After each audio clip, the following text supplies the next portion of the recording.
ভূমিকায় রেখেছেন করিম দেওয়ানকে, নবুয়তের ভূমিকায় রেখেছেন আমি চন্দ্রা আমাকে। বেলায়েতের পালায় দাঁড়িয়ে গান গাইলেন ভালো। আমার কাছে প্রশ্ন রেখেছেন দুইটি, একটি হচ্ছে দয়াল নবীর নবুয়ত ছিল তার বুকে, এই বুকে থেকে পৃষ্ঠে গেল কবে, কিভাবে গেল, এবং নবুয়ত কয় প্রকার, কি কি। আমি জবাব করব, কিন্তু বেলায়েতের পালা নিয়ে আমার করিম দেওয়ান ভাই তিনি একজন সাধক শিল্পীর ছাত্র, তাই না? কার ছাত্র? শুধু বাংলাদেশ সুনাম ছিল না তার, সারা বিশ্বের মধ্যে যার সুনাম খ্যাতি ছড়িয়ে ছিটিয়ে আছে, এখনো আছে আমার বাজান পরশালী দেওয়ান, তার ছাত্র করিম দেওয়ান। বেলায়েতের পালা নিয়ে গানটা গাইলেন, যাবি যদি মাসুক রূপ দর্শনে আল্লাহর আশেকান বসে অলি আল্লাহর ধ্যানে। এই গানটি রজ্জবলি দেওয়ানের বড় ভালো গান, দামি গান, কিন্তু এটা কি বেলায়েতের গান? আল্লাহ জানে এমনই গাওয়ায়। দামি গান, ভালো গান, আপনি শিল্পী ভালো, গেয়েছেন ভালো, যিনি লিখেছেন তিনি তো যাকে বলা হয় জ্ঞানের প্রদীপ রজ্জবলি দেওয়ান, তিনিও গানটা লিখেছেন। কিন্তু এই বেলায়েতের পালার গান এটা কিনা এটা একটু বোঝার দরকার ছিল, গুরুপদের গান। যাক, তারপরেও ভালো, কারণ পালা গান তো যদি দুই একটি কথা একটু না বলি তাহলে পালার কোনো মজা হয় না। তাই আমি সেদিকে লক্ষ্য করে আমার কাছে যেখান থেকে প্রশ্ন রেখেছেন দয়াল নবীর নবুয়ত বুকে ছিল, সেটা পৃষ্ঠে গেল কিভাবে, আমি একটি গান রাখছি, গানের মধ্যে পূর্ণাঙ্গ জবাব হয়ে যাবে। আপনারা যারা জ্ঞানী মহাজন একটু লক্ষ্য করে শুনলেই জবাবটা পেয়ে যাবেন, তারপর আমি মুখেও বলা করার চেষ্টা করব।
চলে গেল পৃষ্ঠ দেশে,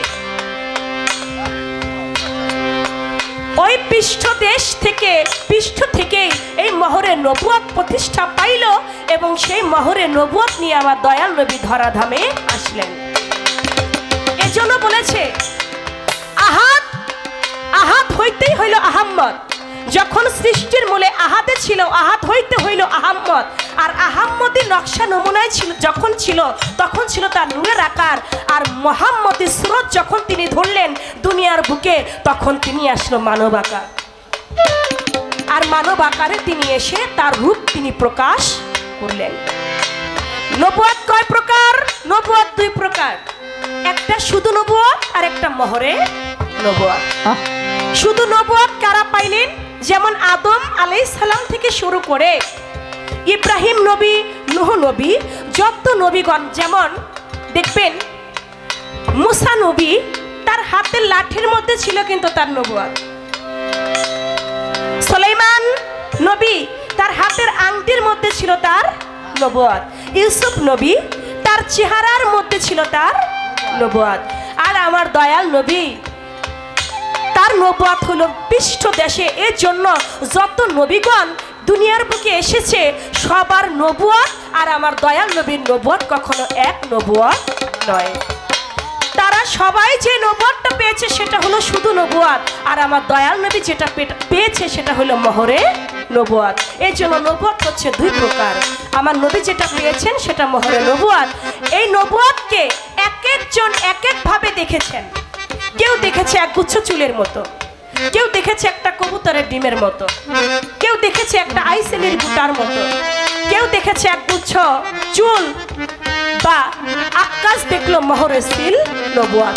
যার যেমন মন, যার যেমন ইবাদত, ঠিক সে তেমন ভাবেই আমার নবীর নবুয়তকে দেখেছেন। এই ছিল বিষয়, আমি তার জবাব করলাম। এবার আপনার কাছেও আমার একটা প্রশ্ন থাকবে। আপনি বলবেন, আপনি যেখানে আমাকে প্রশ্ন করেছেন আমি সেখান থেকে আগে একটা কথা রাখি। কাবা ঘরে জন্ম নিয়েছেন মাওলা আলী করিমুল্লাহ ওয়াজহু, যার থেকে বেলায়েত প্রতিষ্ঠা পাইল। 3 দিনের শিশু, এটা ফ্যান চলে না, 3 দিনের শিশু মাওলা আলী জন্ম নিয়ে কাবা ঘরে জন্ম নিলেন। কাবা ঘরের দরজা বন্ধ হয়ে গেল। অনেকেই দরজা খুলতে চায় কিন্তু দরজা কেউ খুলতে পারে না। আমার দয়াল নবী যখন তার রহমতের হাত দরজার মধ্যে লাগালেন, দরজাটা খুলে গেল। আমার দয়াল নবী ভিতরে প্রবেশ করলেন।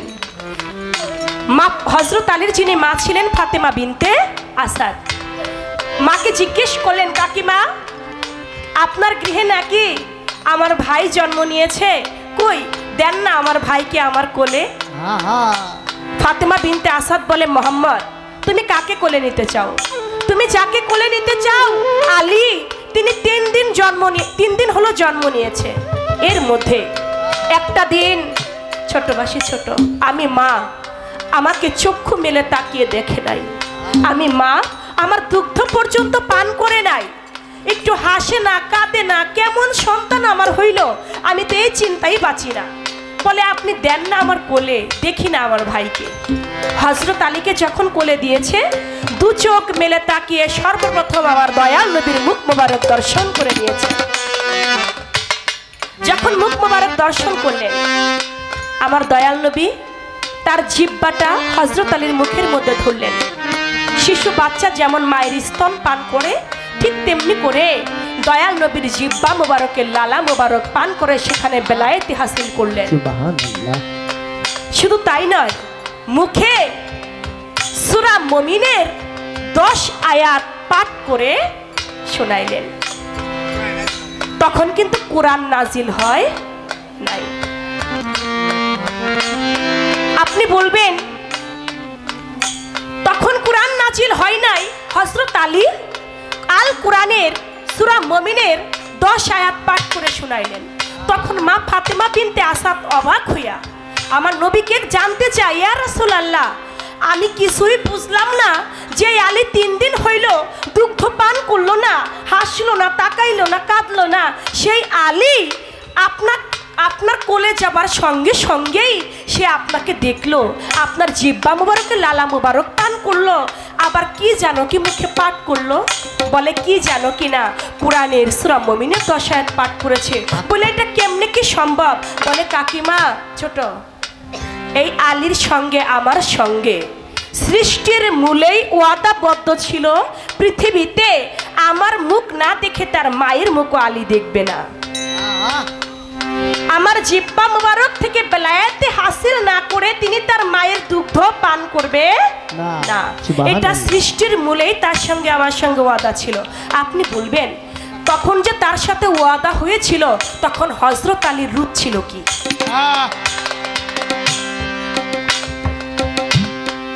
আমার দয়াল নবী এবং হযরত আলী কোথায় বসে এই ওয়াদা করেছিল, সেই জায়গাটার নাম কি? যেখানে ওয়াদা করেছিল সেখানে কারা ছিল? যখন কুরআনই নাজিল হয় নাই, হযরত আলীর বয়স যখন 10 বছর, আমার দয়াল নবীর বয়স তখন 40 বছর বয়সের সময় আমার দয়াল নবী এই কুরআন নাজিল হইল 40 বছর বয়সের সময়।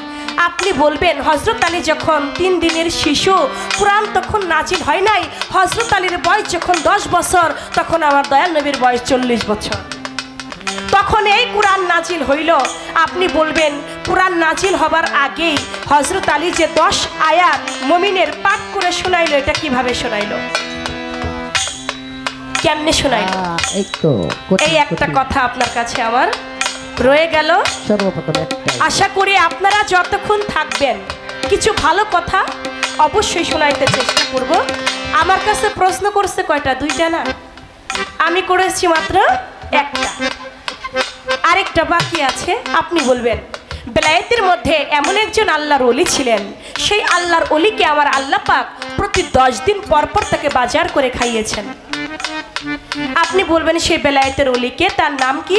আর আল্লাহ পাক যে প্রতি 10 দিন পর পর তাকে বাজার করে খাইয়েছেন, আল্লাহ কি রূপে তাকে খাওয়াইছেন, আল্লাহর রূপ কি, কিভাবে তিনি এসে বাজার করেছেন? এই ছোট করে 2টি কথা বলি।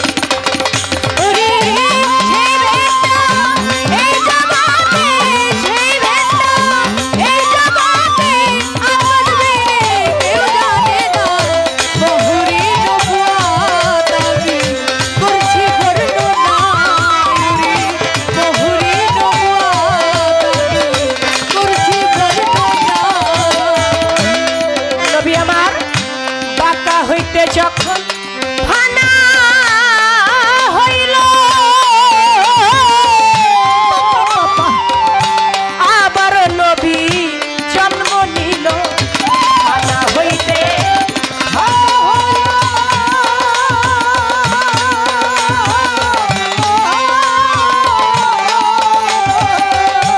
আবার নবী জন্ম নিল,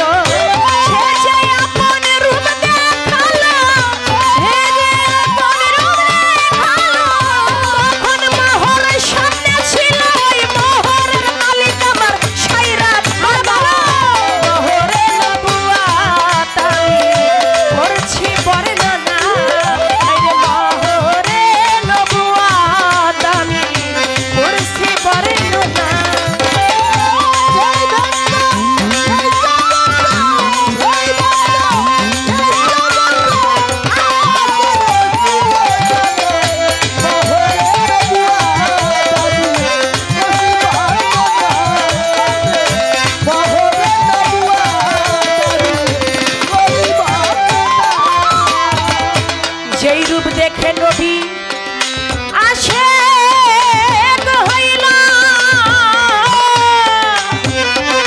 সেই রূপ নবী আমার দেখতে পাইল, সেই রূপ দেখে নবী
বলে ও মুসলমান, মুসলমান, মুসলমান, তোমরা আগে জানো আমার নবীর বিধান।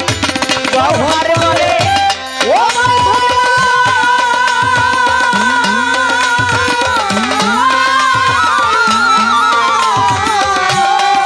তোমরা আগে জানো নবীর বিধান, নবীর মহরে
যতটুকু কথাই বলেছি পালার মধ্যে যতটুকু দরকার, তো সেদিকে লক্ষ্য করে পালার একটি গান হয়ে গেল। একটা গানের মধ্যে প্রশ্ন এবং জবাব শেষ করলাম। করিম ভাই তিনি একটা পালার মধ্যে থেকে গান করে আরেকটি গান রাখলেন, খাজা বাবার গান। তো আমি দরবার থেকেও বলেছি একটি পালার গান আর একটি দরবারি গান রাখতে। তো আমি খাজা বাবার গান বন্ধনার পরে গিয়েছি, এখানে অনেক ভান্ডারি আশিকান আছে, আমি একটি ভান্ডারি গান রেখে আমি বসছি, তারপরে দেখি তিনি কি বলে, তার বলা কর পাশে আবার আমার গান কথা থাকবে। যত জ্বালা দাও ভান্ডারি তোমায় ভুলবো না, যত জ্বালা দাও ভান্ডারি তোমায় ভুলবো না, বেলায়েতের বাদশাহ আমার বাবা মাওলানা, বেলায়েতের বাদশাহ আমার বাবা মাওলানা, যত জ্বালা দাও ভান্ডারি তোমায় ভুলবো না, যত জ্বালা দাও ভান্ডারি তোমায় ভুলবো না, বেলায়েতের বাদশাহ আমার বাবা মাওলানা, বেলায়েতের বাদশাহ আমার বাবা মাওলানা। ওরে যত জ্বালা দাও ভান্ডারি তোমায় ভুলবো না, যত জ্বালা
বেলায়েতের বাদশাহ আমার বাবা মাওলানা, বেলায়েতের বাদশাহ আমার বাবা মাওলানা, বেলায়েতের বাদশাহ আমার বাবা মাওলানা।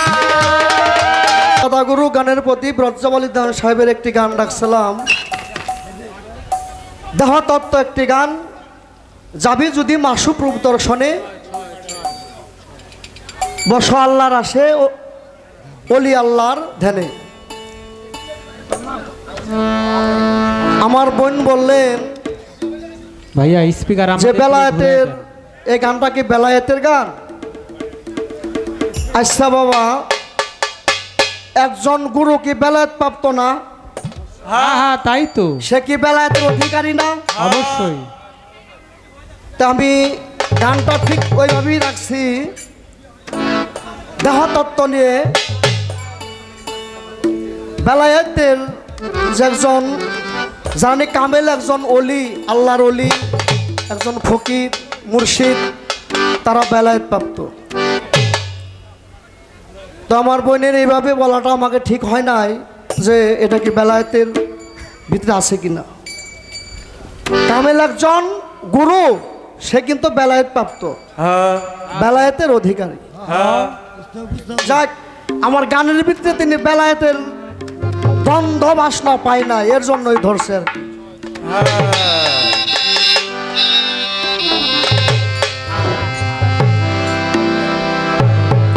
যা প্রশ্ন ছিল চমৎকার ভাবে বনে জব করেছে। আমার কাছে কিছু জানার, তার মনের বাসনা প্রশ্ন করেছে, আমি তার জবাব দিব। আগে একটি গান রাখি।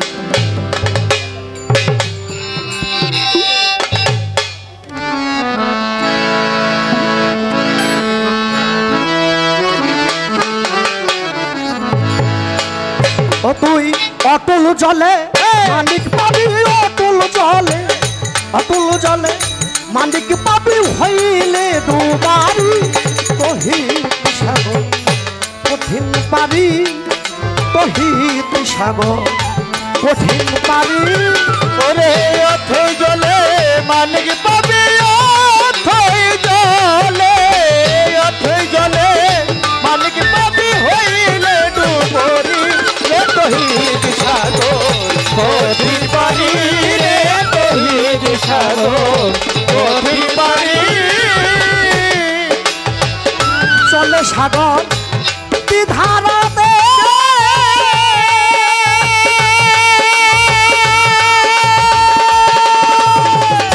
বেলায়েতের নবুয়াতে চলে সাগর ধারাতে।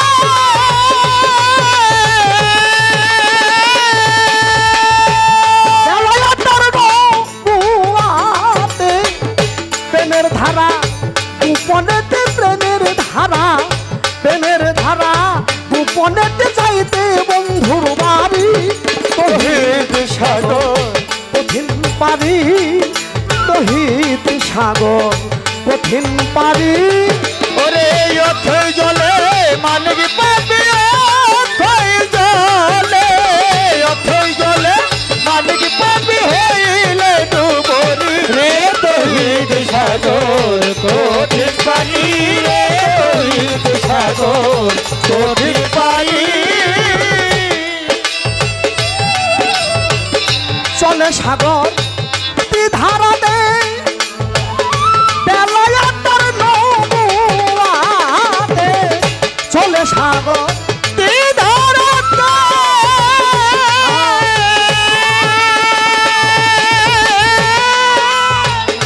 বেলায়েতের নবুয়াতে প্রেমের ধারা গোপনেতে, প্রেমের ধারা, প্রেমের ধারা গোপনেতে যাইতে বন্ধুর বাড়ি। তহিত সাগর কঠিন পারি, তহিত সাগর কঠিন পারি। ওরে অথই জলে মানিক পাবি, অথই জলে, অথই জলে মানিক পাবি হইলে ডুবরি। রে তহিত সাগর কঠিন পারি, রে তহিত সাগর কঠিন পারি।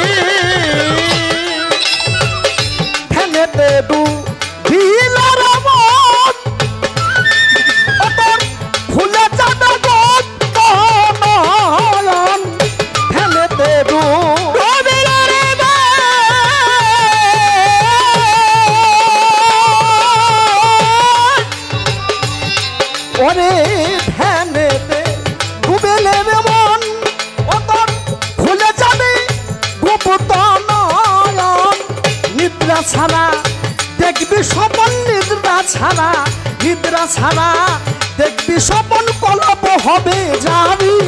তহিদ সাগর কঠিন পারি, তহিদ সাগর কঠিন পারি। অথই জলে মানিক পাবি, অথই জলে, অথই জলে মানিক পাবি হইলে ডুবরি। রে তহিদ সাগর কঠিন পারি, রে তহিদ সাগর কঠিন পারি। সেই সাগরের মিষ্ট পানি যে খেয়েছে যত খানি, সেই সাগরের মিষ্টি পানি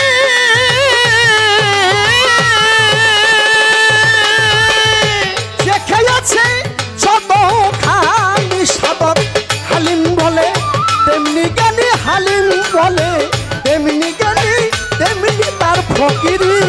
তহিদ সাগর কঠিন পারি, তহিদ সাগর কঠিন পারি।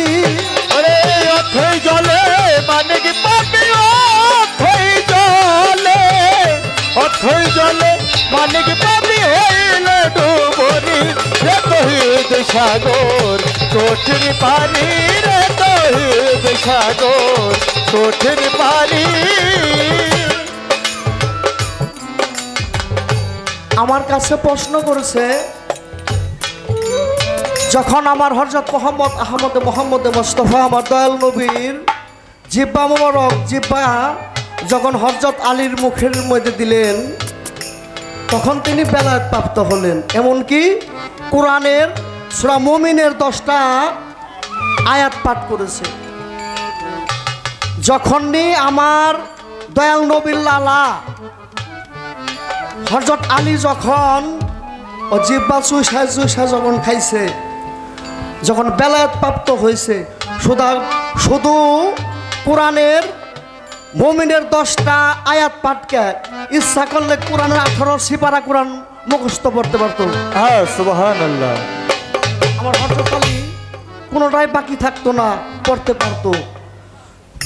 যখনই জিবলা মোবারক লালা যখন খাইছে, তখন আর কোরআন, আমি মনে করি ওই কোরআনটাই ছিল আমার দয়াল নবী, ওই পুরা কোরআনই হযরত আলীর ভিতরে ঢুকে গেছে। শুধু একটা 10টা আয়াত কেন, একটা সূরা কোরআনের মুমিন সূরা একটা কেন, আরো অনেকগুলো বলতে পারতো। পুরা কোরআনই চলে গেছে হযরত আলীর ভিতরে।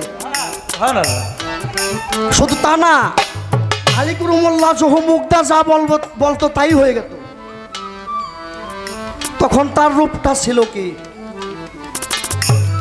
আমার হযরত আলী কুরুমুল্লাহ জহু জন্ম নেয় নাই, সে সৃষ্টি হয়েছে, পয়দা হয়েছে।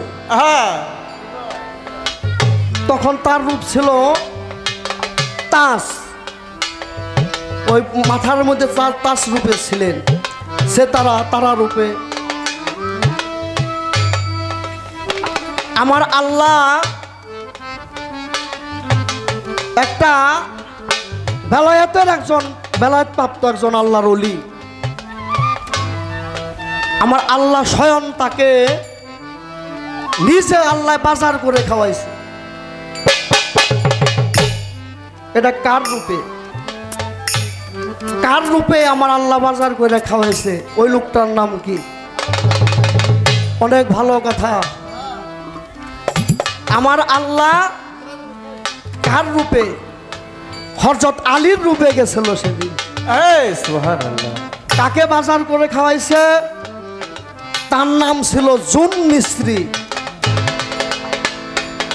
এ জুন মিস্ত্রি আমার আল্লাহকে 101 বার সালাম দিছিল।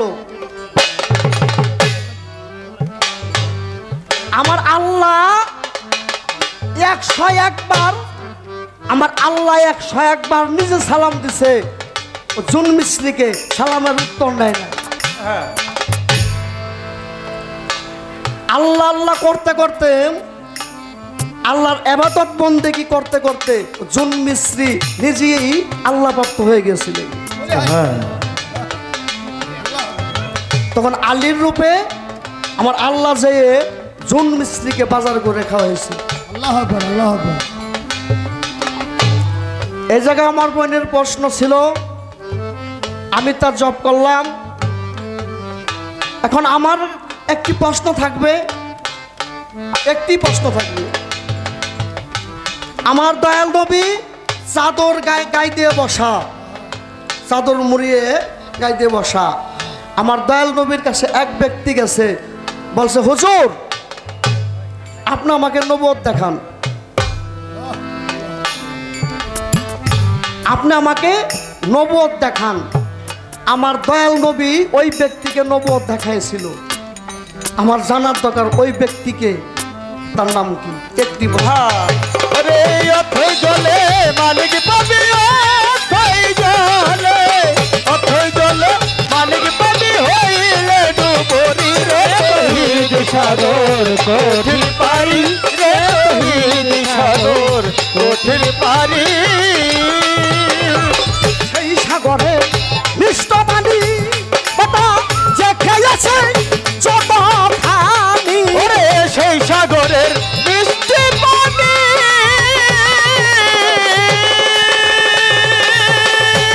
খেয়েছে যত পানি।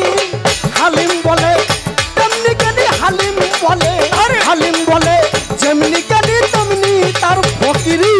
তহিদ সাগর কঠিন পারি রে তহিদ সাগর কঠিন পানি। ওরে অথই জলে মানিক পাবি, অথই জলে, অথই জলে মানিক পাবি হইলে ডুবরি রে তহিদ সাগর কঠিন পারি রে তহিদ সাগর কঠিন পারি। অটল জলে মানিক পাবি, অটল জলে মানিক পাবি হইলে ডুবারি। তহিদ সাগর কঠিন পারি, তহিদ সাগর কঠিন পারি।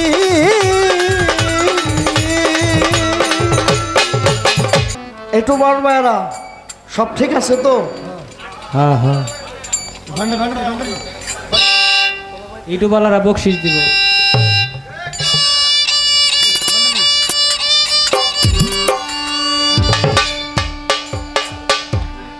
অতি চমৎকারভাবে আমার বোন পালার পরে একটি ভান্ডারি শান ডাকলেন। এ জায়গা ভান্ডারি বাবার ভক্তবিন্দু আছে, আছে, বোঝা গেল, বেশি। বোঝা গেল, আছে। তাই যদি আমি একটা ভান্ডারি বাবার শান না রাখি, তাহলে চট্টগ্রাম থেকে ফটিকছড়ি বাবা মাছ ভান্ডারি আমার উপরে রাগ হয়ে যাইব যে তোমার প্রতিপক্ষ শিল্পী চন্ডা সরকার একটা গাইলো, তুমি করিমগঞ্জ একটা গায়ে পারলা না। বাবা ভান্ডারি রাগ হয়ে যাবে। তাহলে আমার বই নৌ গাইছে, আমিও একটা ভান্ডারি শান রাখতে চাই। কি কোন আপনারা?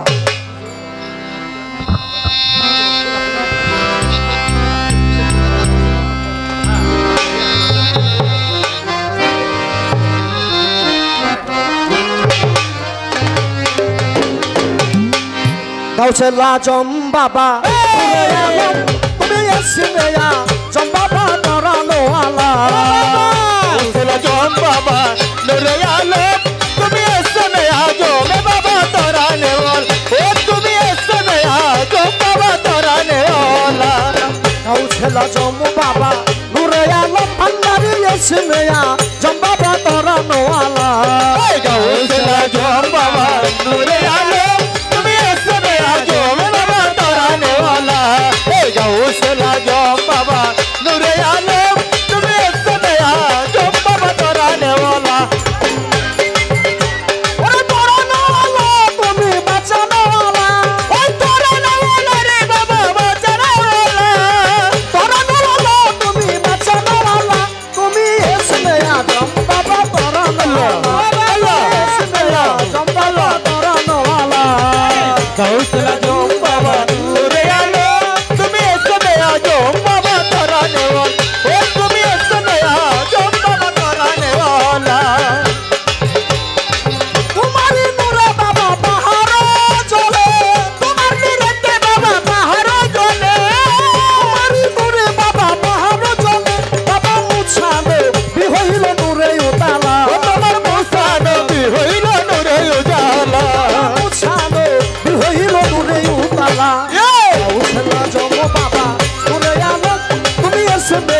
জম্বা তরানো ওলা ওই তরানো ওলা রে বাবা বাঁচানে ওলা ওই তরানো ওলা রে বাবা বাঁচানে ওলা তুমি এসে দয়া जो बाबा तराने वाला है गौसेला जो बाबा तुरे आलम तुम्हें ऐसे दया जो बाबा तराने वाला ओ तुम्हें ऐसे दया जो बाबा तराने वाला जिन पर फरिश्ता रबी शशि जिन पर फरिश्ता रबी शशि जिन पर फरिश्ता रबी शशि बाबा दीवानी से जो पे ना मेरी माला तारा दीवानी सी जो पे ना मेरा माला ओ बाबा दीवानी से जो पे ना मेरी माला गौसेला जम बाबा तुरे आलम तुम्हें ऐसे दया जम बाबा तरानो वाला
गौसेला जम बाबा तुरे आलम तुम्हें ऐसे दया जम बाबा तरानो वाला गौसेला जो बाबा तुरे आलम तुम्हें ऐसे दया जो बाबा तराने वाला गौसेला जो बाबा तुरे आलम तुम्हें ऐसे दया जो बाबा तराने वाला तुम्हारे नामे बाबा महाराज जले तुम्हारे नामे बाबा महाराज ने तुम्हारे इश्क बाबा महाराज जले बाबा मुछानो होइल नुरे उताला আমার মুসানো দি হইল নুরে জালা बाबा मुछानो होइल नुरे उताला गौसेला जम बाबा तुरे आलम तुम्हें ऐसे दया जम बाबा तरानो वाला तराने वाला रे बाबा बचाने वाला ओ तराने वाला भंडारी बचाने वाला तुम्हें ऐसे दया जो बाबा तराने वाला गौसेला जो बाबा नुरे आलम तुम्हें ऐसे दया जो बाबा तराने वाला ओ तुम्हें ऐसे दया जो बाबा तराने वाला तुम्हारे नामे बाबा महाराज जले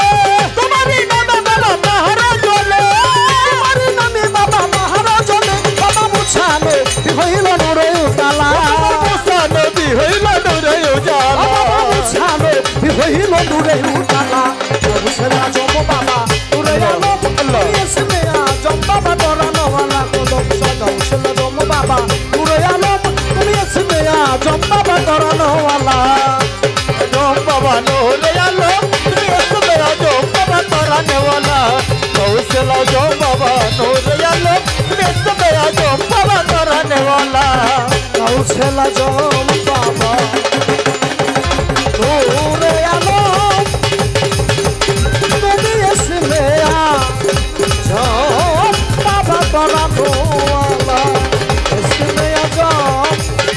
বাবা পরানো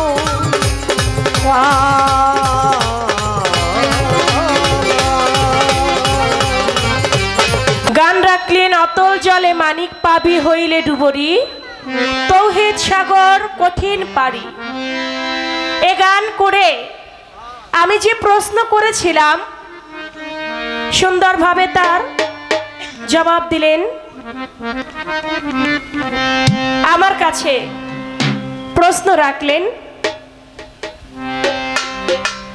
প্রশ্ন তার যে আমার হুজুরে পাক সাল্লাল্লাহু আলাইহি সাল্লাম তিনি একটা চাদর মুড়ি দিয়ে বসে আছেন। এক লোক এসে বললেন, ইয়া রাসূলুল্লাহ আপনার নবুয়ত দেখতে চাই। তখন তাকে নবুয়ত দেখাইলেন। কাকে দেখাইলেন? তার নাম ছিল কি? আমি জবাব করব। আগে একটি গান এখান থেকে আগে রাখছি, তারপরে আমি তার জবাব দেওয়ার চেষ্টা করব।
কথা বলে ধর্মরাজা সরে, ভুলি নাই কথা আমার মনে পড়ে। ধন্য বাবার পুণ্য বেটা, আমি ধন্যবাদ দেই তারে যেইভাবে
দেখিল আকাশের মায় আমার দয়াল নবীর গায়ে, আমার দয়াল নবীর গায়ে ঝিলিক মারে 4 হরপে। দেখে পাগল হয়েছিল কত আউলাদে।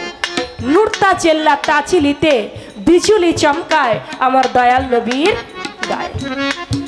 এই দয়াল নবীর নবুয়ত আবু জাহেল তিনি দেখছে না? দেখছে, কিন্তু কি বিশ্বাস করছে? বিশ্বাস করে নাই। আবু লাহাব দেখছে, উতবা দেখছে, সাইবা দেখছে, এমনি ভাবে অনেকেই দেখছে, কিন্তু তারা কেউ বিশ্বাস করছে, কেউ বিশ্বাস করে নাই।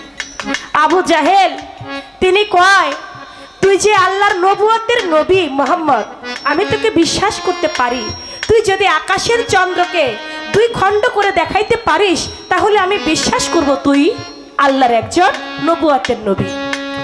কয় চাচা সত্যি বিশ্বাস করবেন? কয় হ্যাঁ বিশ্বাস করব। আকাশের চন্দ্রকে হাতের ইশারা করলেন, আকাশের চন্দ্র জমিনের মধ্যে 2 খণ্ড হয়ে পড়ে গেলেন। আবু জাহেল কয়, মুহাম্মদ তুই এত জাদু, মস্ত বড় জাদুগির তো, তুই জাদু দেখাই আকাশের চন্দ্র তুই জমিনের মধ্যে ফালাই দিলি, এটা নিশ্চয় তোর জাদু। জাদু বলে চালিয়ে দিল। আমার দয়াল নবীকে মারবে বলে আবু জাহেল তিনি একটা কুয়া খুঁড়ে রাখলেন, যেন ওই কুয়ার দিয়ে হেঁটে গেলে রাতের আধারে যেন আমার দয়াল নবী কূপের মধ্যে পড়ে মারা যায়। দেখতেছেন আবু জাহেল পিছনে, আমার দয়াল নবী সামনে দিয়ে রাতের অন্ধকারে যাচ্ছে। কুয়ার উপর দিয়ে এমনি ভাবে সমান রাস্তা দিয়ে মানুষ যেভাবে হেঁটে বাড়ি যায়, ঠিক আমার দয়াল নবী কুয়ার উপর দিয়েই হেঁটে চলে গেলেন। আবু জাহেল কয়, এটা কেমনে সম্ভব? আমি কুয়া খুঁড়ে রাখলাম আর কুয়ার উপর দিয়ে হাইটে গেল, কুয়ার মধ্যে পড়লো না। দেখি তো আমি একটু হেঁটে আমি পড়ি কিনা। আবু জাহেল কি করলো? তিনিও কুয়ার উপর দিয়ে হেঁটে যাইতে লাগলো। যখন কুয়ার উপর দিয়ে হেঁটে যাইতে লাগলো, আস্তে করে নিজের কুয়ার মধ্যে নিজেই পড়ছে। এজন্য মুরব্বীরা বলে, পরের জন্য কুয়া খুলে সেই কুয়ায় নিজেরই পড়তে হয়। আবু জাহেল নিজেই পড়ে গেছে। রাত্র চলে গেছে, সকালবেলা মানুষজন রাস্তা দিয়ে যাওয়া আসা করে। আবু জাহেলকে দেখে বলতেছে, কি ব্যাপার আবু জাহেল, আপনি কুয়ার মধ্যে পড়ে আছেন, কারণ কি? কয়, কুয়ার মধ্যে তো আমি পড়ে যাই নাই রে, আরে কুয়ার গভীরতা কতটুকু একটু মাপতে আসছি। বাবা কইতে মাপছেন না? কই মাপছি তো। কইতে এবার উঠেন। কই উঠতে তো পারি না। কই উঠতে পারেন না, এটা কেমন হইলো? কয় একটা কাজ করো, তোমরা একটা রশি নিয়ে আসো। কয় কয় হাত? কয় 10-12 হাত একটা রশি আনলেই হবে। 10 হাত একটা রশি এনেছে, কূপের মধ্যে ধরেছে। আবু জাহেল হাত দিয়ে ধরতে যায়, রশি ধরতে পারে না, বাকি থাকে আধ হাত। আধ হাতের জন্য ধরতে পারলো না। বলে, কি একটা ছোটখাটো রশি নিয়ে আসছিস? আমি তো ধরতে পারি না, বড় একটা রশি নিয়ে আয়। বড় 20 হাত একটা রশি এনেছে, কূপের মধ্যে ধরেছে, ধরতে যায়, বাকি থাকে আধ হাত, ধরতে পারে না। 40 হাত একটা রশি ফেলা হয়েছে, রশিটা ধরতে যায়, বাকি থাকে আধ হাত, রশি আর ধরতে পারে না। এইদিকে আমার দয়াল নবী যাচ্ছে। কয়, চাচা কি ব্যাপার, এখানে এত রশির আয়োজন? কয়, মুহাম্মদ রে, কূপের তো কুয়া তো আর বেশি গর্ত না, কিন্তু আমি রশি ধরতে যাই, 10 হাত ফেললেও আধ হাত বাকি থাকে, 20 হাত রশি ফেললেও আধ হাত বাকি থাকে, 40 হাত রশি ফেললেও আধ হাত বাকি থাকে, আমি যে রশি ধরতে পারি না, কারণ কি? কয়, চাচা 10 হাত রশিও লাগবে না, 20 হাত 30 হাত 40 হাত রশিও লাগবে না চাচা। এই কূপে থেকে উঠার একটা দোয়া আছে, ওই দোয়াটা যদি আপনি পাঠ করেন, সঙ্গে সঙ্গে আপনি উঠে যাবেন। বলে, কি দোয়া? তুই যেটা পড়তে বলস, যে দোয়া পড়তে বলস না কেন, আমি সব পড়বো, তুই আগে আমারে উঠা। আমার দয়াল নবীর 20 হাত রশি লাগে না, 40 হাত রশি লাগে না ধরায়, রহমতের হাতখানা নবী আমার বাড়াইয়া দেন। হাতটা যখন আবু জাহেল পাইল, অমনি করে থাপা দিয়া ধরলো। হাত ধরে আবু জাহেল বাজান জমিনে উঠে গেল। যখন জমিনে উঠে গেল, এখন আমার দয়াল নবী বলে, চাচা আপনি বলছিলেন, আপনি যদি আপনাকে যদি কূপে থেকে উঠাই, আপনি তাহলে আমি যা পড়তে বলি আপনি তাই পড়বেন। চাচা আমার তো 20-40 হাত রশি লাগলো না, আমি শুধু হাত বাড়াইলাম আপনি উঠে গেলেন। চাচা এবার পড়েন। বলে কি পড়বো? বলে লা ইলাহা ইল্লাল্লাহ মুহাম্মদ রাসূলুল্লাহ। সুবহানাল্লাহ। আবু জাহেল কয় মুহাম্মদ এটা তো কূপের মধ্যে পড়ার দোয়া ছিল, বিপদের দোয়া এখন বিপদের মধ্যে দোয়া ছিল, এখন তো কূপে থেকে উঠে গেছে, এখন আর পড়ার কোনো দরকার বিপদ হয়েছে না। নাই। দেখেন দয়াল নবীর নবুয়তের মাঝে যা দেখছে, নবুয়ত দেখছে, তারপরও আবু জাহেল বিশ্বাস করে।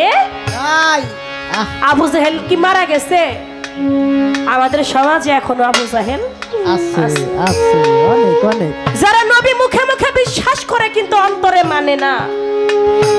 নবীর কথা বলবে, সবকিছু বলবে, কিন্তু যেই নবী অতি বেশি বেশি বলছে তোমরা যারা আমাকে মহব্বত করো তারা বেশি বেশি আগে আমার পাঞ্জাতনের মহব্বত করো, আহলে বায়াতকে মহব্বত করো, তাহলে আমি নবীর প্রতি মহব্বত হবে। আমরা নবী মানি কিন্তু আহলে বায়াত মানি না। ইমানদার সে যার নবীর প্রেম যার হৃদয়ে আছে। যার হৃদয়ের মধ্যে নবীর ভালোবাসা নাই, নবীর মহব্বত নাই, সে কখনো ইমানদার হইতে পারে না। আমার নবী বলেছেন যারা আমার পাঞ্জাতনদেরকে ভালোবাসলো তারা যেন আমাকেই ভালোবাসলো। বাজান আমরা সেই আহলে বায়াতকে ভালোবাসতে পারলাম না। একদিন কথায় কথা চলে আসে, জিবরাইল আলাইহিস সালাম জান্নাত থেকে 5 টুকরো কাপড় নিয়ে এসেছে। 5 টুকরো কাপড় এনে 1 টুকরো কাপড় দিলেন। লক্ষ্য করে শুনবেন বাবা, পালা গান তো, এটা বড় জ্ঞানের গান। শুধু গান শুনলে হবে না, দুই একটি কথাও ভালো কথা শুনতে হবে। জান্নাত থেকে জিবরাইল আলাইহিস সালাম 5 টুকরো কাপড়, কাপনের কাপড় নিয়ে আসছে, আমার দয়াল নবীর হাতে দিয়েছে। ওই 1 টুকরো কাপড় দিলেন কাকে? আমার মা ফাতেমাকে। বলে মা ফাতেমা এই 1 টুকরো কাপড় তুমি নাও। নিলেন। আর 1 টুকরো কাপড় দিলেন হাসান আলাইহিস সালামকে। হাসান আলাইহিস সালাম নিলেন। হাসান আলাইহিস সালাম নিলেন। আরেক টুকরো কাপড় দিলেন হযরত আলী করিমুল্লাহ ওয়াজহুকে। আরেক টুকরো কাপড় আমার দয়াল নবী তার নিজের জন্য রাখলেন, কিন্তু হুসাইনকে কাপড় দিল না। আমার মা ফাতেমা বলল বাবা আপনি সবাইকেই কাপড় দিলেন, কিন্তু আমার হুসাইনকে তো কাপড় দিলেন না। কয় ফাতেমা রে, কাপনের কাপড় তো সে পায় যার মৃত্যুর পরে তার জানাজা হয়, মৃত্যুর পরে যার গোসল দেওয়া হয়, যার জানাজা দেওয়া হয়, কাপনের কাপড় তো সে পায়, সে ব্যতীত তো পায় না। আমার হুসাইন তার এমন ভাবে মৃত্যু হবে, তার দেহ থেকে তার কল্লাটা আলাদা হয়ে যাবে। তাকে কাফের বেদিনরা এমন ভাবে মারবে, মারতে মারতে তার দেহ থেকে কল্লাটা শিরচ্ছেদ করে ফেলবে। কয় বাবা তাহলে কি আমার হুসাইনের কাপনের কাপড় পাবে না? কয় না। কয় আমার হুসাইনকে মারবে কারা? কারা তার কল্লাটা আলাদা করবে? আপনি নবী থাকতে আপনার নাতি হুসাইন তার গায়ে আঘাত করবে, আপনি সেদিন নবী হয়ে আপনি হুসাইনকে বাঁচাবেন না? কয় মা ফাতেমা রে, আমি তো হুসাইনের আগেই ধরাধাম ছেড়ে চলে যাব। কয় বাবা আপনি যদি না থাকেন ওই কারবালার ময়দানে, তাহলে হযরত আলী হুসাইনের তো বাবা, সে তো থাকবে, সে তার সন্তানকে বাঁচাবে। কয় মারে, হযরত আলীও সেদিন থাকবে না, হযরত আলীও সেদিন চলে যাবে। কয় বাবা তাহলে ভাইয়ের বিপদে তো ভাই আগায় যায়, তাহলে হুসাইনের যে বড় ভাই হাসান, সেদিন হাসান আগায় যাবে, ভাইকে আঘাত করতে দেবে না। কয় মারে, ফাতেমা সেদিন হাসানও থাকবে না। কয় বাবা সেদিন আপনি থাকবেন না, সেদিন তার বাবা হযরত আলী থাকবে না, সেদিন হাসান থাকবে না। সেদিন যদি কেউ না থাকে, আমি মা, আমি নিজে গিয়ে আমার সন্তানের সামনে দাঁড়াবো। আমি আমার সন্তানের সামনে দাঁড়িয়ে বলবো, তোমরা কেউ আঘাত আমার হুসাইনকে করবার আগে আমার বুকে তোমরা আঘাত করো। ও নবী গো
আপনি না থাকেন, সেদিন যদি হুসাইনের বাবা আলী না থাকে, সেদিন যদি বড় ভাই হাসানও না থাকে, সেদিন আমি ওই কারবালার ময়দানে গিয়ে আমি বলবো, আমার সন্তানকে আঘাত করবার আগে তোমরা আমাকে আঘাত করো, আমি আমার সন্তানকে কিছু হইতে দেব না।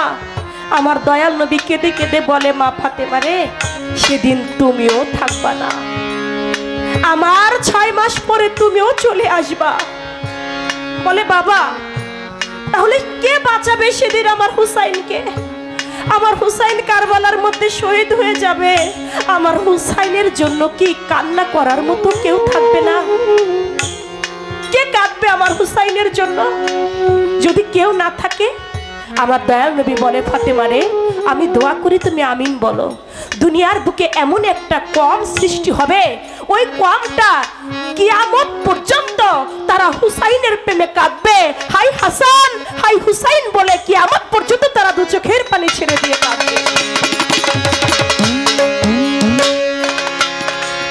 সেই নিদর্শনটা বাবা দেখা যায় 10ই মুহররম যখন আসে।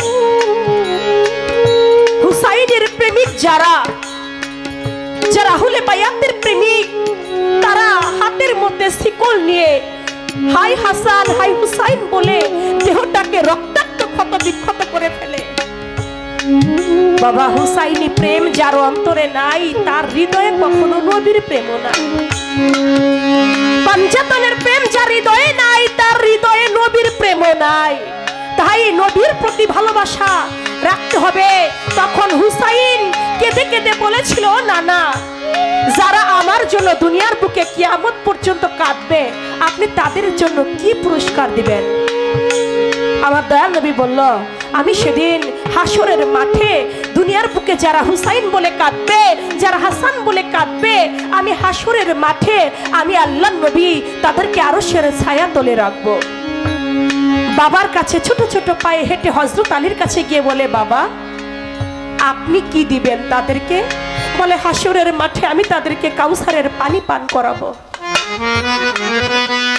ভাই হাসানের কাছে গেলেন, ভাই হাসান, যারা দুনিয়ার বুকে আমি হুসাইন প্রেমে কাঁদবে, তুমি কাল হাসরে তাদেরকে কি পুরস্কার দিবে?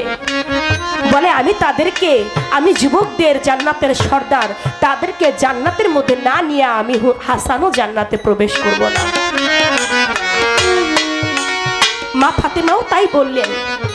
তাই বাজান, আমি মনে করি এখানে যারা আছে প্রত্যেকটা মানুষের হৃদয়ে আমার নবীর প্রেম আছে, প্রত্যেকটা মানুষের মধ্যে আহলে বায়াতের প্রেম আছে। যদি না থাকতো এই বাউলের মঞ্চে তারা আসতে পারতো না। তাই আমার সেখান থেকে সেই নবীর নবুয়তের বিষয় থেকে আমার কাছে জানতে চাইলেন যে নবীর নবুয়ত একজনকে আমার দয়াল নবী দেখিয়েছিলেন। কাকে দেখিয়েছিলেন? যার নাম ছিল সালমান ফারসি।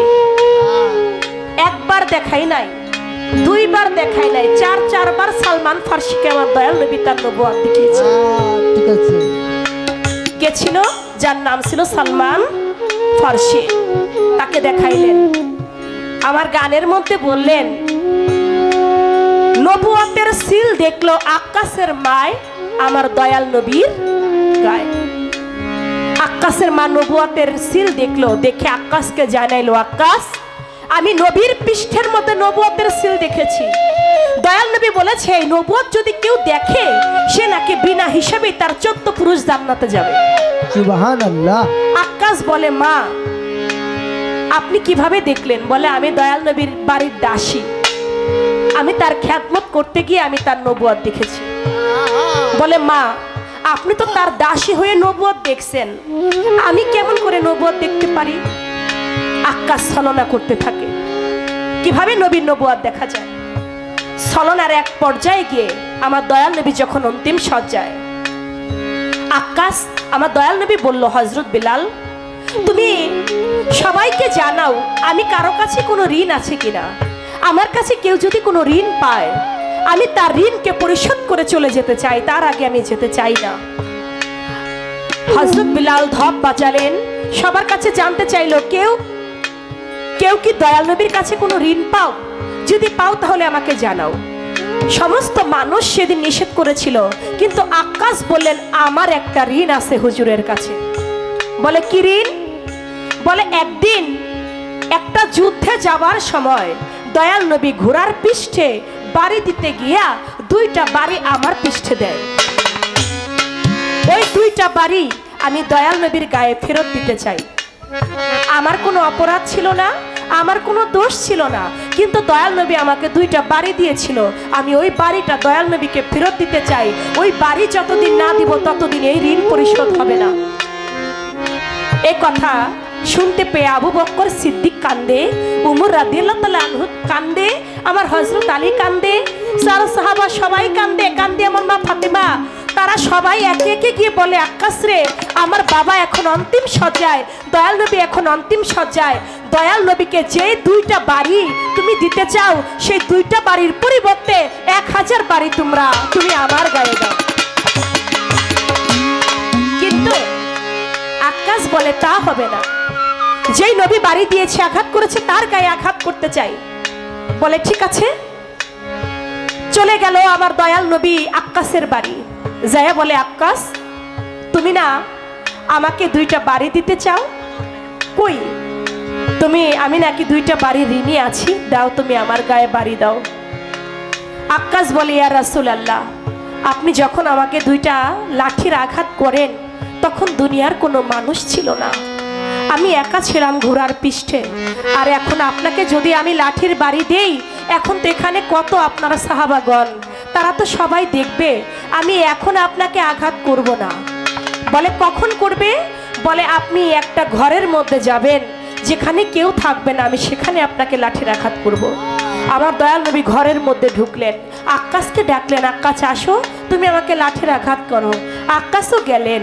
আক্কাস যখন গেলেন, আমার দয়াল নবী বলেন আক্কাস এবার তুমি আমাকে লাঠির আঘাত করো। আমার দয়াল নবীকে আক্কাস বলে, দয়াল নবী ইয়া রাসূলুল্লাহ, আপনি যখন আমাকে লাঠির আঘাত করেছিলেন তখন আমার গায়ে কোনো জামা কাপড় ছিল না, আপনার গায়ে তো জুব্বা মুবারক আছে, আমি কেমন করে আপনাকে আঘাত করি? আমার দয়াল নবী তার পৃষ্ঠ মুবারক থেকে তার জুব্বা মুবারক উঠাইয়া তিনি নিচু হইলেন। বলে আক্কাস তুমি আমাকে লাঠির আঘাত করো। আক্কাস হাতে থেকে লাঠিটা ফালাই দিয়া ওই পৃষ্ঠ মুবারকের মোহরে নবুয়াতের গায়ে চুম্বন করলেন। যখন মোহরে নবুয়াতকে চুম্বন করলেন, আমার দয়াল নবী উঠে দাঁড়ায় বলল, আক্কাস তুমি কি করলা? তুমি আমাকে বাড়ি না দিয়া যে আমার মোহরে নবুয়াতকে চুম্বন করলা। বলে ইয়া রাসূলুল্লাহ, আপনি আমার বেয়াদবি মাফ করবেন, আমি আমার মায়ের মুখে শুনেছি আপনার পৃষ্ঠের মধ্যে মোহরে নবুয়াত আছে, কিন্তু আমার দেখার বড় ইচ্ছা ছিল, আমি কিভাবে কি কৌশলে দেখব, আমি তো সেটা বুঝে উঠতে পারছিলাম না, এর জন্য আমি এই কৌশলটা করে আপনার মোহরে নবুয়াতকে দেখে আমার জীবন আমি ধন্য করেছি। বলে ও আক্কাস, তুমি যেহেতু আমি নবীকে ভালোবেসে, আমার নবী মহব্বত তোমার অন্তরে রেখে তুমি যদিও ছলনা করে দেখেছো, কিন্তু আমাকে ভালোবেসে তো ছলনা করেছো। তুমি যেহেতু আমার নবুয়তকে মহব্বত করে চুম্বন করলে, যাও আমি তোমাকে দোয়া করে দিলাম, তোমার 14 পুরুষ হয়ে যাবে জান্নাত। সেই মোহরে নবুয়ত আক্কাসও দেখে ছিল, নাস্তুরা পাদ্রী, বহিরা পাদ্রী তারাও দেখেছিল, কিন্তু কেউ বিশ্বাস করেছে, যারা বিশ্বাস করছে তারা জান্নাতি, আর যারা বিশ্বাস করে নাই তারা দোজখী জাহান্নামী। হাসানে কয় নবী তো জাহান, মোহরে নবুয়ত যারা করেছে সম্মান। হাসানে কয় নবী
প্রশ্ন রাখবো, আপনি বলবেন এই যে বেলায়েত এমন একজন লোক রাস্তা দিয়ে হেঁটে যাচ্ছে, রাস্তা দিয়ে যেতে যেতে দেখে রাস্তার মধ্যে এক টুকরো কাগজ পড়ে আছে।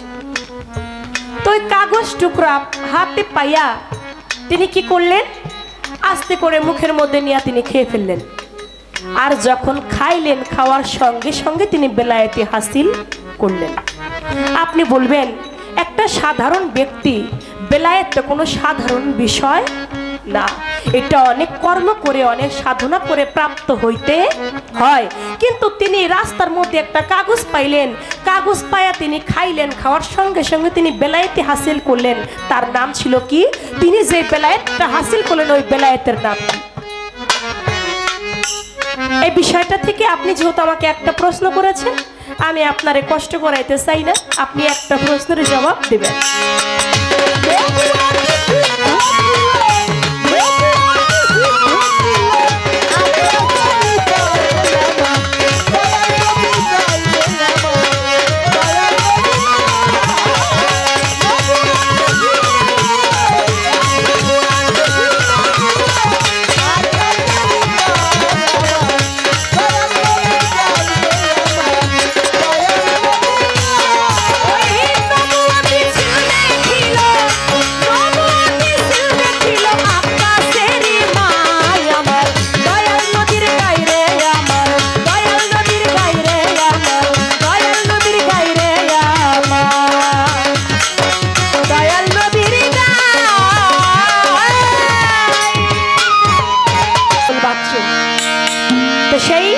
পাগল বাচ্চু সাহেবের একটি বিচ্ছেদ গান আমি রাখছি, তারপর দেখি আমার ভাই তিনি কি বলেন।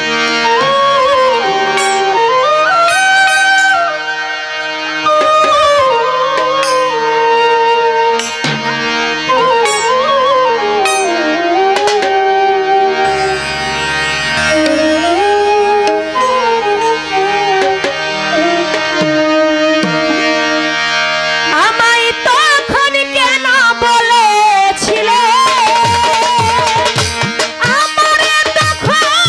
কেন বলে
দিদা পিরিতি করিয়া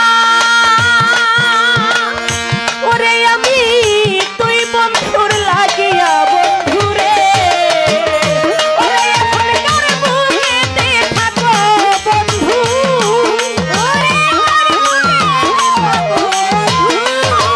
এখনকার বুকেতে থাকো বন্ধু তুমি কার করো বাসর তুমি কার করো বাসর পাগল ভাবি কেন কর আমার ভাবি কেন কর আমি তোরে ভালোবাসি সেই কথা কি মনে নাই রে তোর পাগল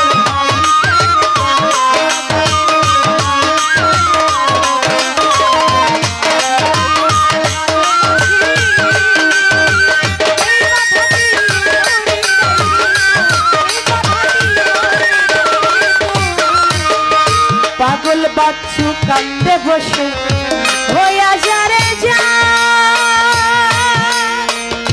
বন্ধুরে পাইতে দিদা বন্ধুরে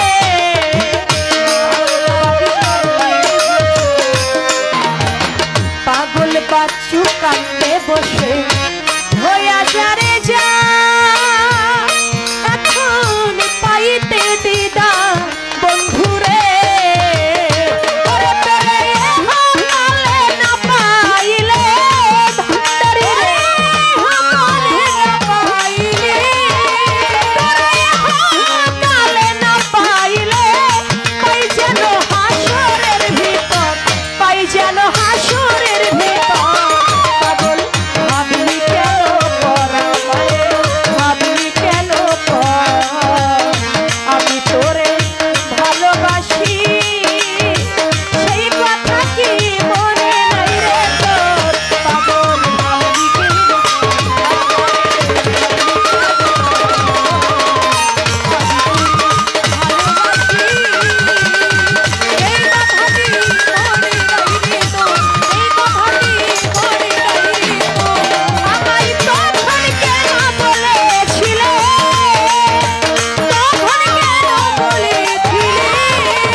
চমৎকার ভাবে আমার বোন জবাব করে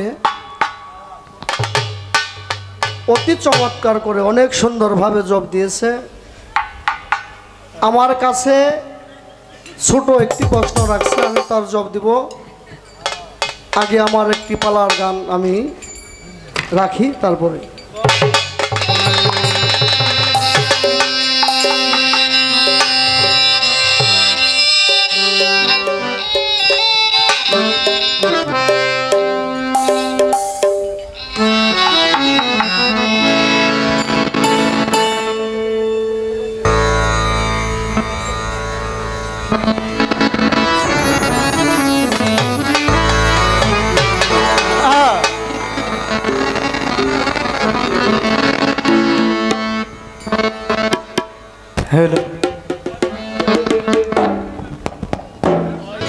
বিষয় সত্য তত্ত্ব বিধান বেলায়েতের কাছে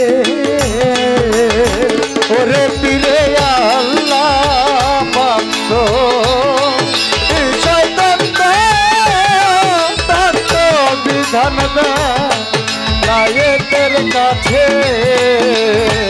ওরে পীরে আল্লাহ ভক্ত বিষয় সত্য তত্ত্ব বিধান পীরের কাছে যার পীর হয় নামে আয়াস হাসেল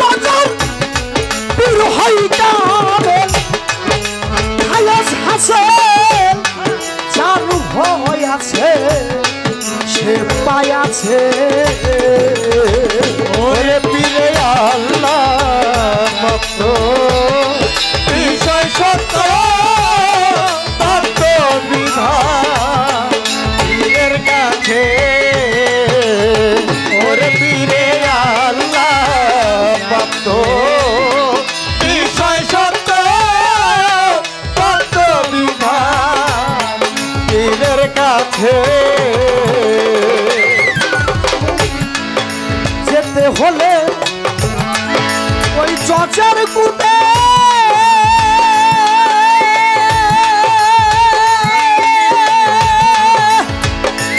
ওরে বাবা একা যাওয়া চাই না বটে যেতে হলে চোখের কোটে ওরে ঢাকা যাওয়া যায় না বটে যেতে হলে ওই চচার কুটে ওরে বাবা একা যাওয়া চাই না বটে ওরে উকিল ছাড়া গেল কুটারে উকিল ছাড়া গেল কুটে হাকিম বেটা এই না কাছে ওরে উকিল ছাড়া গেলে বলে রে উকিল ছাড়া গেলে বলে হাকিম বেটা লাইনা কাছে ওরে বাবা উকিল ছাড়া গেল কুটারে উকিল ছাড়া গেল কুটে হাকিম বেটা এই না কাছে ওরে পীরে আল্লাহ ভক্ত বিষয় সত্য তত্ত্ব বিধান পীরের কাছে ওরে পীরে আল্লাহ ভক্ত বিষয় সত্য তত্ত্ব বিধান লায়েতের কাছে নাসুল্লাহু আলকু চমরুদ তার ভিতরে খেলছে মামু লাহুদে নাসু অল্প জবরু তার ভিতরে খেলছেন বাবু নাসুল্লাহু আলকু চমরুদ তার ভিতরে খেলছে মামু ওরে নাবি কুন্দে হইতে হাহুদ্রে এই নাবি কুন্দে হইতে হাহুদ নাছিরাবা উড়িতেছে ওরে নাবি কুন্দে হইতে হাউদের নাবি কুন্দে হইতে হাউদ নাসি ইরাবাদ উঠিতেছে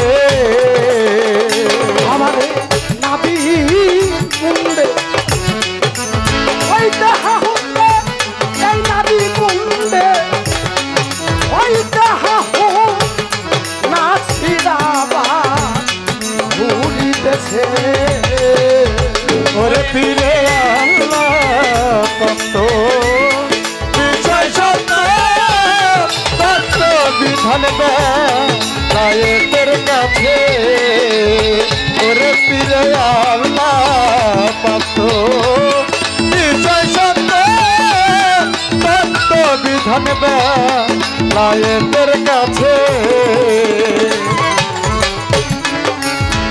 আগে করো বিশ্বাস যাব আপনি ভক্তি জাগিবে তখন আগে করো বিশ্বাস আপনি ভক্তি জাগবে তখন আগে করো বিশ্বাস যাব আপনি ভক্তি জাগিবে তখন ওরে বাবা ভক্তির মূলে প্রেম শরীরে রে ভক্তির মূলে প্রেম শরীরে রূপের কিরণ কথাই ভাসে আরে মন ভক্তির বলে শরীরে তো ভক্তির বলে শরীরে রূপে কিরণ কথা জাগে বাবা ভক্তির মূলে প্রেম শরীরে রে তাই ভক্তির মূলে প্রেম শরীরে রূপের কিরণ কথাই ভাসে ফকিরে আল্লাহ সত্য বিষয় সত্য তত্ত্ব বিধান পীরের কাছে ওরে পীরে আল্লাহ সত্য বিষয় সত্য তত্ত্ব বিধান বেলায়েতের কাছে দেওয়ান রজ্জব বলে এসব ছাড়া ধরে যাই না ধরা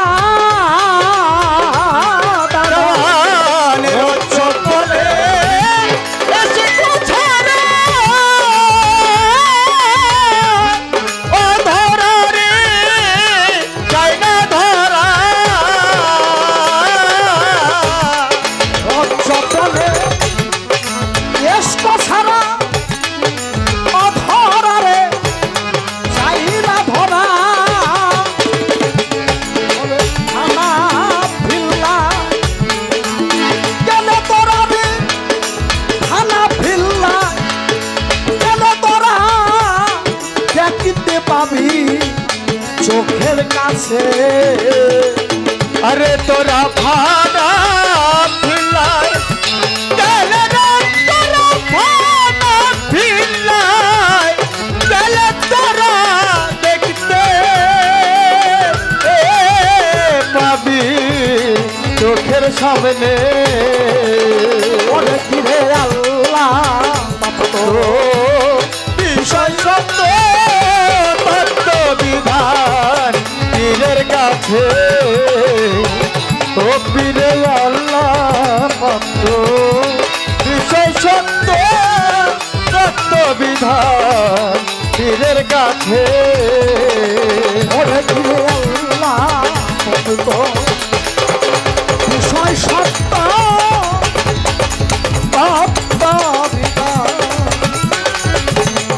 পীরের কাছে।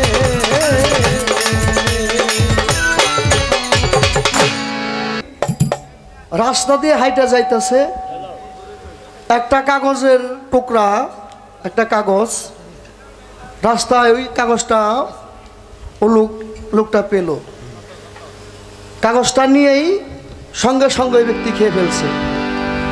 খাওয়ার সঙ্গে সঙ্গে বেলায়েত প্রাপ্ত হয়ে গেছে। ওই ব্যক্তিকে, আমার নামটা স্মরণ নাই তো, ওই ব্যক্তি ছিল আমার বড় পীরের একজন ভক্ত। তিনি বলল যে এটার মধ্যে, কাগজের মধ্যে লেখা কোরআনের অক্ষর, এই কাগজটা যদি আমি পাড়া দেই তাহলে আমার গুনাহ হবে। এর জন্য কাগজটা তিনি খেয়ে ফেলছে। খাওয়ার সঙ্গে সঙ্গে তিনি বেলায়েত প্রাপ্ত হইলেন। যেমন আমার দয়াল নবীর এক গ্লাস পানি খেয়ে অর্ধেক পানি রাখছে, অর্ধেক পানি পান করছে হাসান বসরি, সঙ্গে সঙ্গে বেলায়েত প্রাপ্ত হয়েছে। কোরআনের অক্ষর লেখা ছিল, আমি জপ করলাম। তো ছোট করে আমার বোনের কাছে আমি আরেকটি প্রশ্ন রাখবো। বাবা, ছিল নবুয়তের যুগ, নবুয়তের যুগ এখন নাই, এখন আর ছিল বেলায়েতের যুগ। এখন কি যুগটাকে বেলায়েতের না? বেলায়েতের যুগ।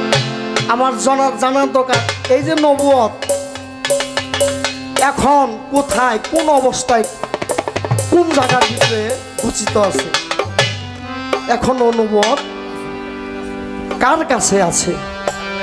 আমি ছোট্ট একটি কথা রাখলাম, অতি চমৎকার ভাবে। এই বাউল গান হলো দশক দিয়ে, শ্রোতা মণ্ডলী দিয়ে। দশক যদি বেশি থাকে, মানুষ বেশি থাকলে গান ভালো লাগে, ভালো হয়। তারপরও আপনারা জানাই আছেন, আমি মনে করি সব কটা লোকই জ্ঞানী লোক, ভালো আর অল্প ভালো। তো এ জায়গায় সনাতন ধর্মের লোক আছে, অনেক আছে, যার মুরাদেই আছে।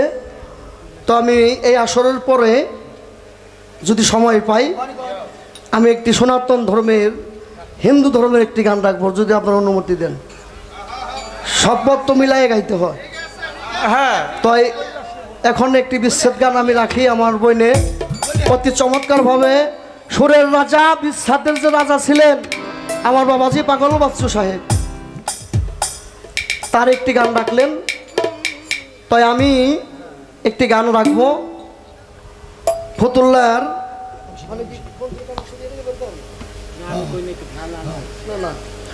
সেই ফতুল্লার বড় আবুল সরকার সাহেব কিছুদিন হয় তিনি তার পরম বন্ধুর বাড়িতে চলে গেছে।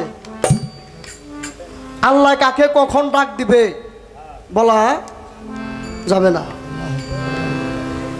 এই যে গান গাওয়ার জন্য আসছি, আর বাড়িতে ফিরা না যাইতো পারি।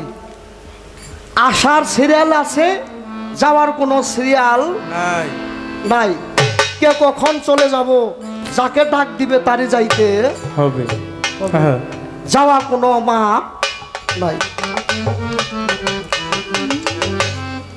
আমার দয়াল নবীর একজন ভক্ত ছিলেন, ভক্ত কি আশেক, যার নাম ছিল আশেকে রাসূল, যার নাম ছিল ওয়াজ করণী। এই ওয়াজ করণীর আমার রাসূলকে চর্ম চোখে একদিনও ভালোভাবে দেখে নাই। আমার রাসূলকে অন্তর মহব্বত করছে, আমার রাসূলকে ভালোবেসে গেছে, যার নাম ছিল ওয়াজ করণী। এ ওয়াজ আমার দয়াল নবী বলছে, আমি যেদিন বিদায় নিব, ওফাত নিব, আমার গায়ের জামাটা তোমরা ওয়াজ করণী নিয়ে দিবে। আমার দয়াল নবী যখন ওফাত নিলেন, জামাটা নিয়ে হযরত আলী, আবু বকর সিদ্দিক, উসমান গনি, ওমর ফারুক তারা রওনা হয়েছে ওয়াজ করণীকে জামা দেওয়ার জন্য। এটা অনেক বড় একটা হিস্টোরি, সংক্ষেপে বলবো। ওয়াজ করণীরে যায়া যখন জামা দেয়, তখন বলে আপনি কে? আমি হযরত আলী। মা ফাতেমার স্বামী। আপনি দয়াল নবীর জামাতা। তো আপনার মুখে 32টা দাঁত, সবগুলো দাঁতই আছে। আর দেখেন, আমি শুনছি উহুদের যুদ্ধে আমার দয়াল নবীর একটা দন্ত শহীদ হয়েছে। আমি একটা দন্ত আমার মুখের মধ্যে রাখি নাই, আমি সব দাঁত ফেলে দিছি। দয়াল হযরত আলী লজ্জা পেলেন, জামা দিয়ে আসে। এলাকার মানুষ বলে এটা তো জ্যানতেন পাগল না। হযরত আলী আইসে, মদিনার প্রেসিডেন্ট ওমর ফারুক, আবু বকর সিদ্দিক, উসমান গনি সবাই আসছে, জ্যানতেন পাগল না। সবাই যাইয়া বলে ওই ফোরাত নদীর পারে পাগল থাকে পাহাড়ের চূড়ায়। অনেকে কয় বাবা আমার টাকা পয়সা নাই, কয় আল্লাহ দিব, হয়ে যায়। কই মেয়ে বিয়ে দিতে পারে না, দোয়া করে হয়ে যায়। ওয়াজ করণী কয় এই পাগলের দলে আর আমি কাওয়ার দলে আর আমি থাকতে পারবো না। তখন ওই জায়গায় থেকে গেল ফোরাত নদীর পারে। তবে আমি দয়াল নবীর তো চর্ম চোখে দেখলাম না, তো আমি জানি দয়াল নবীর একজন আহালে বায়াত আছে, যার নাম হলো হযরত আলী আলী করিমুল্লাহ হুজুর। আমি আলীর কাছে মুরিদ হব। তখন মুরিদ হইলেন। ফোরাত নদীর পারে তিনি ওই পানিতে উজু করে ইবাদত করে।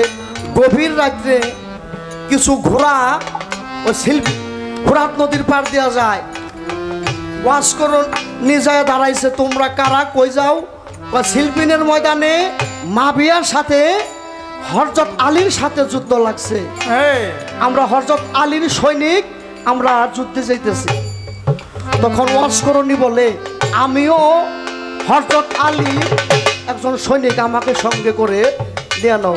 অনেকে কয় তুই পাগল মানুষ, তোর শরীরে মাংস নাই, যুদ্ধ যারা করে তাকে গায়ে শক্তি থাকতে হয়, তোর শক্তি নাই, আমি যাবই। তখন ওই পাগল গেছে যুদ্ধের মধ্যে যাইয়া, পাগল এমন ভাবে মাবিয়ার সৈন্যদের কাটতেছে, ওর সাথে আর কেউই পারে না। মাবিয়ার সৈনিকরা বলে, এই লোক আসছে হযরত আলীর সৈনিক, এর সাথে তো আমরা কেউ পারি না। যত 30 মারার জন্য চেষ্টা করো, ওকে তীর দিয়ে মারতে পারবো না, শামুক দিয়ে মারতে পারবো না। এ পাগল রে, ওরা মারবার গেলে পিছটা মারতে হবে। যখন পিছটা তীর মারছে, শামুকটা বের হয়ে গেছে, ঘোড়ার মধ্যে পড়ে গেছে। ওয়াজ করনি বলে, ঘোড়া রে, আমার মনে হয় আর আমি আর আমার পরাণ পাখি মনে হয় এখনই বের হয়ে যাবে, আমি মনে হয় আর বাঁচবো না। তোর কাছে একটা অনুরোধ, যেই জায়গায় আমার দয়াল আছে তুই আমার ওই জায়গার মধ্যে নিয়ে ফেলা। যেমন লোক তেমন তার ঘোড়া। সেই ঘোড়া ওয়াজ করনিকে হযরত আলী যেই তাঁবুর ভিতরে ছিল, ওই তাঁবুর ভিতরে যাইয়ে, তাঁবু ভিড়া যাইয়ে ওয়াজ করনিকে হযরত আলীর কুলের মধ্যে নিয়ে ফেলাইছে। হ্যাঁ, চোখ দুটা উপরে উঠে গেছে। হযরত আলী দেখে যার বাঁচবে না, ওই যিনি আমার আর ওয়াজ করনি হযরত আলীর মুখে তাকায় রয়েছে। হযরত আলী দেখতেছে, এই দিয়ে আমার হযরত মুহাম্মদ মুস্তাফা সুবহানাল্লাহ। আলীর রূপ দেখে, যে আলীকে দেখলো সে আমার রাসূলকে দেখলো, আর যে রাসূলকে দেখলো সে আল্লাহ দেখা আর বাকি থাকে না। ওই দেখতে দেখতে তার পরাণ পাখি বাইর হয়ে গেছে।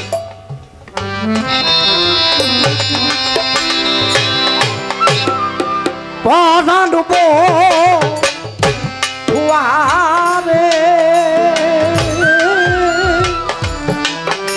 জীবন চাইবা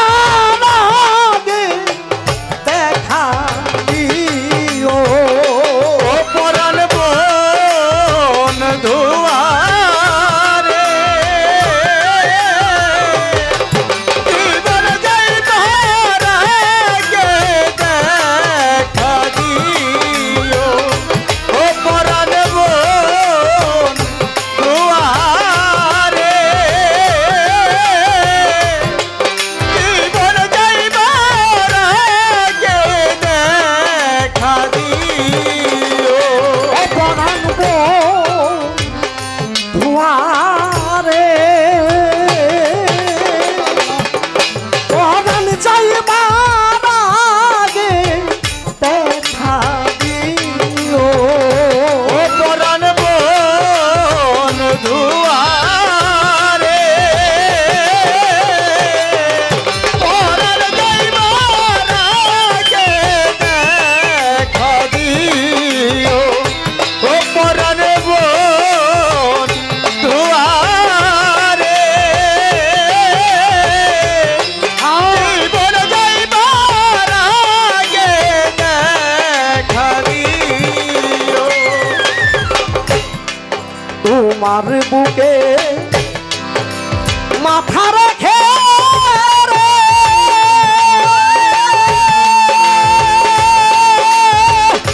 দয়াল আমি যাব রে ঘুরে।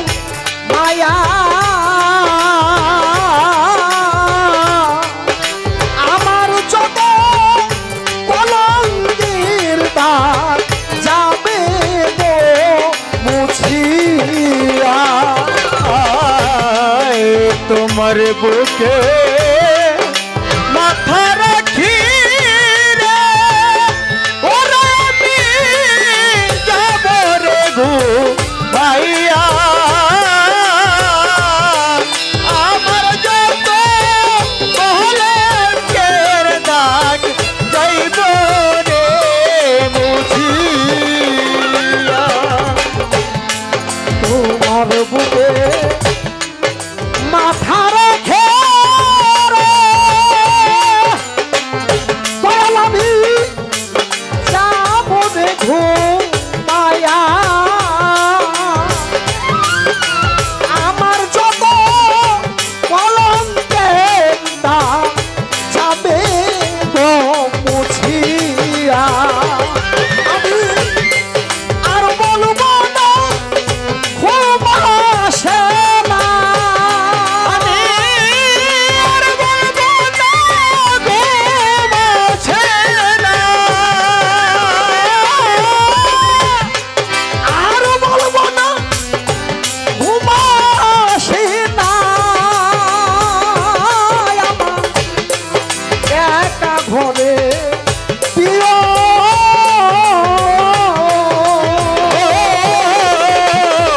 পরার যাইবার আগে দেখা দিও ও পরার দুয়ারে পরার যাইবার আগে দেখা দিও নগরবাসী ফুকাশি রে পরশ বাবা তোমার বুকে আমি আমার যত কলঙ্কের দাগ মুছিবে তখন নগরবাসী দেখো কাছি রে ওরা দয়াল তোমার বুকে আমি আমার যত কলঙ্কের দাগ যাইব সকল মুছি নগরবাসী ফুকাশি রে ওরা দয়াল তোমার বুকে আমি আমার যত কলঙ্কের দাগ মুছিবে তখনই সেই দিন তুমি সেই দিনে দিয়া তুমি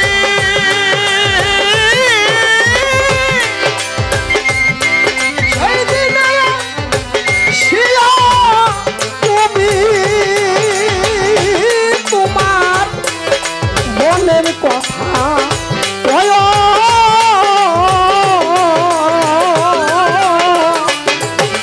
জীবন চাইবার আগে দেখা দিও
তোমার বুকে মাথা রাখি রে ওরে আমি যাব রে ঘুমাইয়া জনমের ঘুম দিব আমি তোমায় বুকে লইয়া তোমার বুকে মাথা রেখে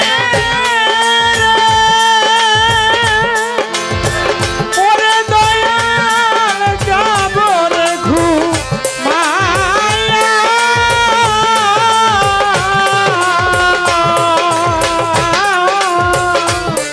জনমের ঘুম দিব আমি তোমায় বুকে লইয়া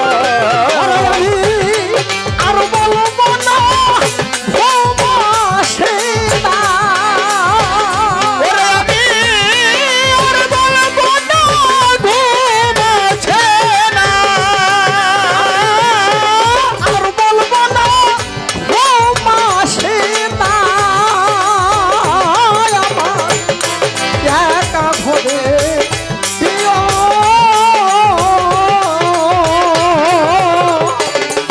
প্রাণ চাইব আমি কথা দিও পরাণ দুয়ারে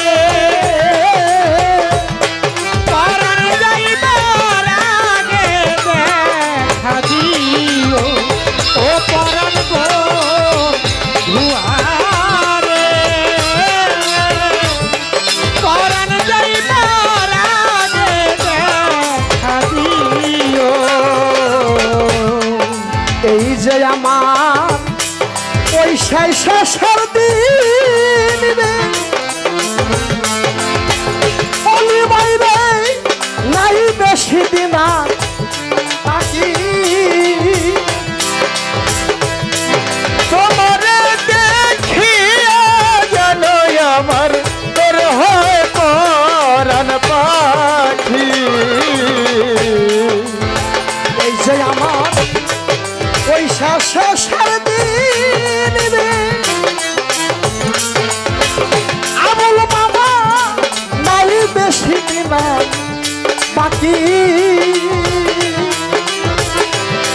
কোনদিন যেন খাঁচা ছেড়ে যাই পর পোষা পাখি সেই দিন আমি লোনা থাকি ওরে সেদিন দিওনা ফাঁকি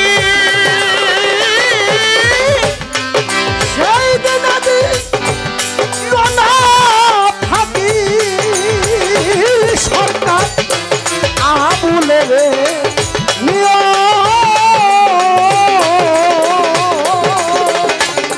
পরাণ যাইবার আগে দেখা দিও ও পরাণ বোন দুয়ারে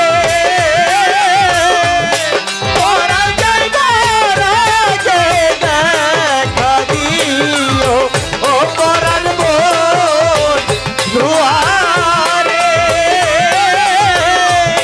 পরাণ যাইবার আগে দেখা দিও এই যে আমার ওই শেষের দিন রে ওয়াজেদ বাজান আমার নাই বেশি দিন আর বাকি